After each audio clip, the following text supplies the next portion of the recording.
This is a Tomica Premium Porsche 911 Carrera RS 2.7, and it is one of the best Tomica Premiums produced, and today I'm going to show you why.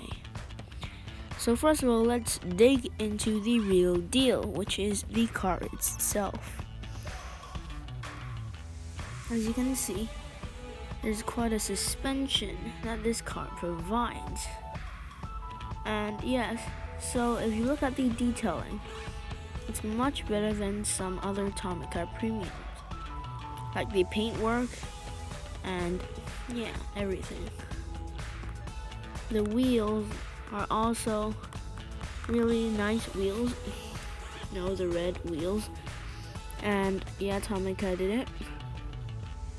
And surprisingly, the bottom of the car is white.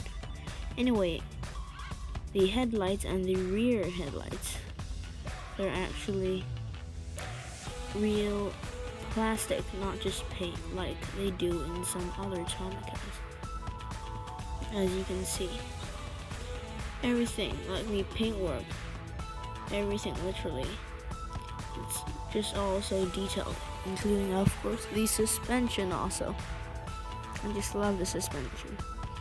Anyway, there's quite a little rear spoiler there, and there is also a little engine black cover with stripes in it. I don't know why Tomica bothered to make the stripes, but that's it. So thanks for watching, and I'll see you in the next video.